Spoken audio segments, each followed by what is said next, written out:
Dear students, आज हम पृथ्वी के आंतरिक भाग की संरचना के पार्ट सेकंड पर चर्चा करेंगे। पहले पार्ट में हम ये देख चुके हैं कि पृथ्वी की आंतरिक संरचना का ज्ञान भूगोलवेताओं के लिए क्यों आवश्यक है।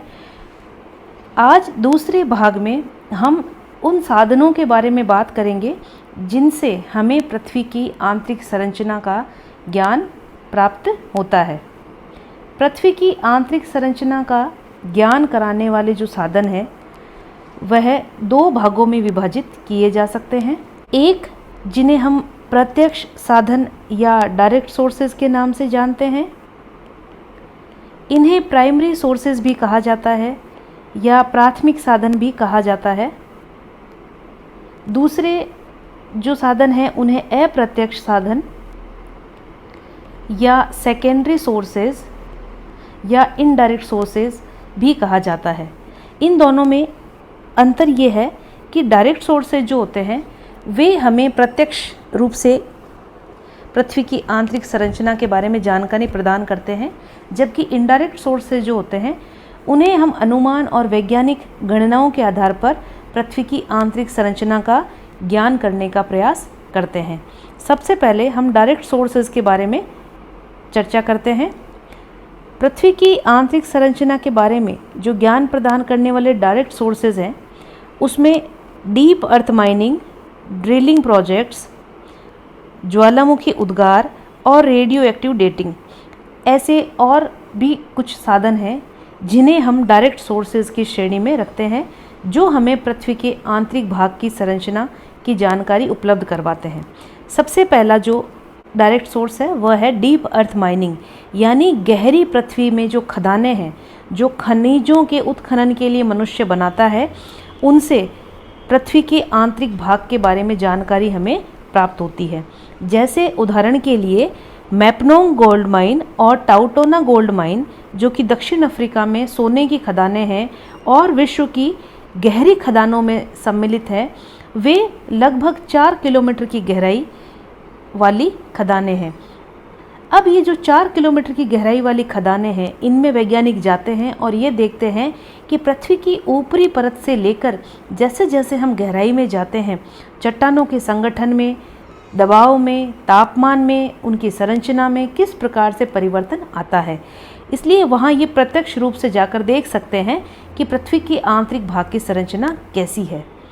दूसरे जो ड्रिलिंग है, ड्रिलिंग केवल पृथ्वी की आंतरिक संरचना का ज्ञान करने के लिए विशेष उद्देश्य से की जाती है और विश्व के अलग अलग देश समय समय पर ड्रिलिंग प्रोजेक्ट्स करते रहते हैं।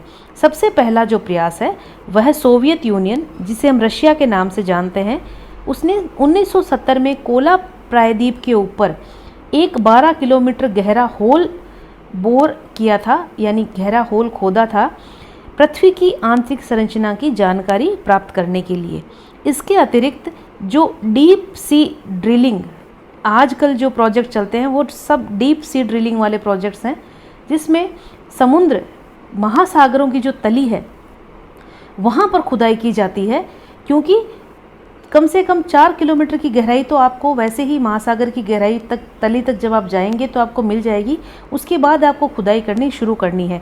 तो ऐसे बहुत सारे प्रोजेक्ट अलग अलग देश चलाते आए हैं, जिनमें मोहोल प्रोजेक्ट जो कि यूएसए द्वारा चलाया गया, और दूसरा जो है वो है चिक्यू हैकेन। चिक्यू हैकेन जो प्रोजेक्ट है वो जापान का प्रोजेक्ट है और ये यूएसए का प्रोजेक्ट है। मोहोल प्रोजेक्ट जो है वह मोहरविक डेंसिटी तक, यानी मेंटल तक, पृथ्वी की जो दूसरी परत है मेंटल, वहाँ तक ड्रिलिंग करके पृथ्वी की आंतरिक संरचना के बारे में जानकारी प्राप्त करना था। इसी प्रकार चिक्यू हैकेन जो प्रोजेक्ट है वह भी पृथ्वी की आंतरिक संरचना की जानकारी प्रदान करने के लिए जापान और अन्य देशों के सहयोग से चलाया गया।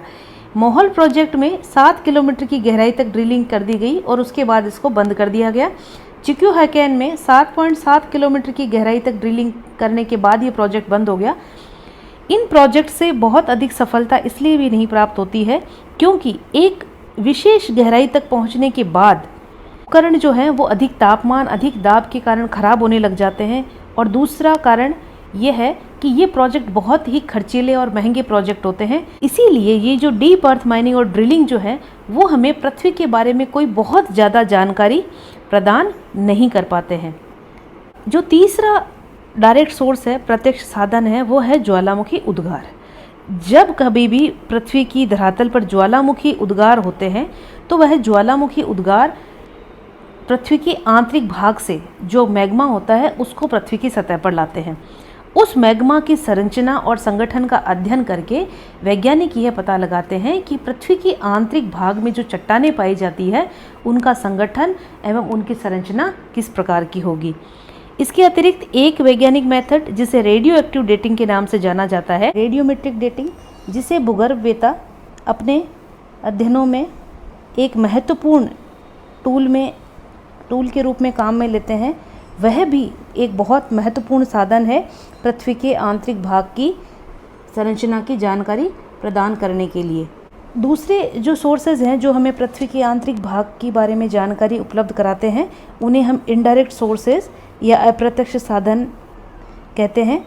इन साधनों में उन सभी साधनों को सम्मिलित किया जाता है जिन्हें हम प्रत्यक्ष रूप से नहीं देख सकते, लेकिन उनकी वैज्ञानिक गणना के आधार पर हम पृथ्वी की आंतरिक संरचना के बारे में पता लगाने में बहुत अधिक सफल हुए हैं।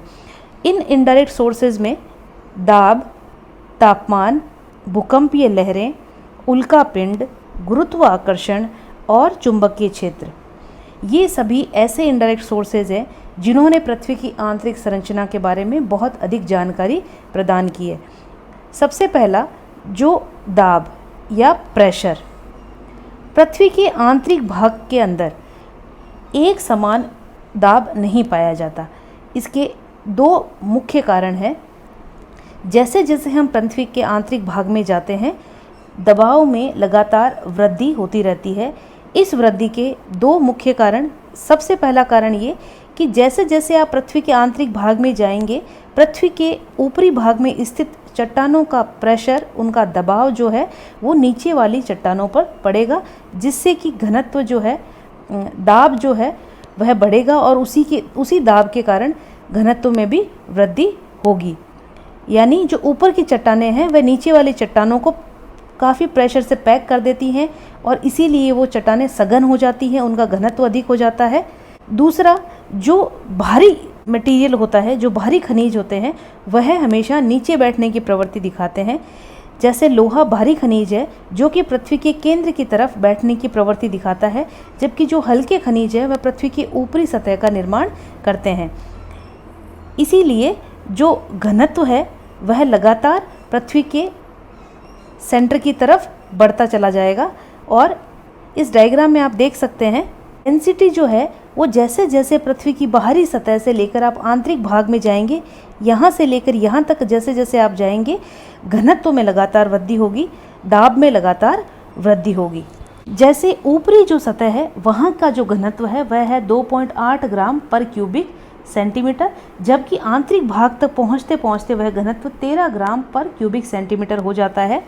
कारण स्पष्ट है, यहाँ जो चट्टानें स्थित हैं ऊपरी भाग में वह हल्के पदार्थों से निर्मित होती हैं और इसके अलावा इन पर कोई किसी भी तरीके का दबाव यहाँ पर नहीं है। लेकिन जैसे जैसे आप आंतरिक भाग में जाएंगे यहाँ जो संरचना है वे खनिज भी भारी हैं। दूसरा कारण ये है कि इनके ऊपर ये जो ऊपर की चट्टानें हैं इनका भी दबाव बढ़ता है, इसलिए यहाँ घनत्व के अंदर अंतर आता है। दूसरा जो फैक्टर है वह है टेम्परेचर या तापमान। पृथ्वी के आंतरिक भाग में जो है तापमान में लगातार वृद्धि देखने को मिलती है।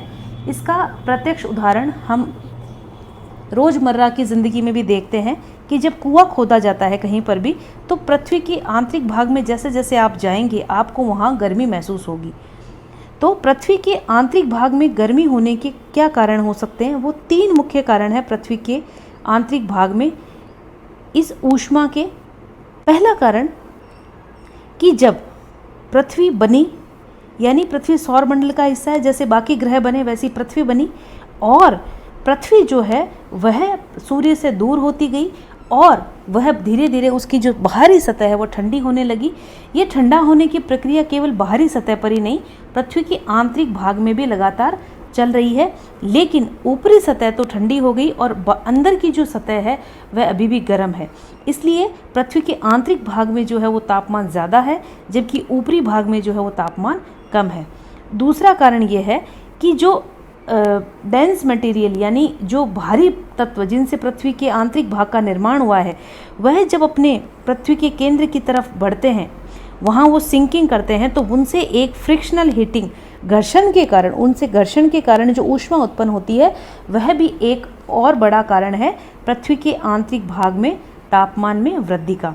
इसके अतिरिक्त पृथ्वी की आंतरिक भाग में पाए जाने वाले रेडियो एक्टिव एलिमेंट, जिसमें यूरेनियम, थोरियम और अन्य कई रेडियो एक्टिव तत्व शामिल है, वो जब विखंडित होते हैं तो उनसे भी बहुत अधिक ऊष्मा का उत्सर्जन होता है। इसीलिए पृथ्वी के आंतरिक भाग में जाने पर हमें लगातार तापमान में वृद्धि दृष्टिगत होती है। जैसे इस ग्राफ को देखकर आप समझ जाएंगे कि ऊपर का जो पार्ट है पृथ्वी का, ये ऊपरी सतह है पृथ्वी की।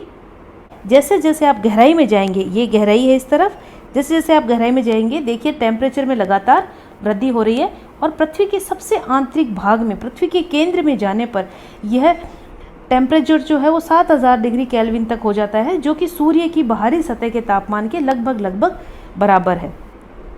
अब इस बढ़े हुए घनत्व और तापमान से हमें क्या अंदाज़ा लगता है कि पृथ्वी के अंदर घनत्व में भिन्नता पाई जाती है, पृथ्वी के अंदर तापमान में भिन्नता पाई जाती है। पूरी पृथ्वी के आंतरिक भाग में एक समान घनत्व, एक समान दाब और एक समान तापमान नहीं पाया जाता है। तो इनसे पृथ्वी की आंतरिक संरचना के बारे में हमें जानने में मदद मिलती है।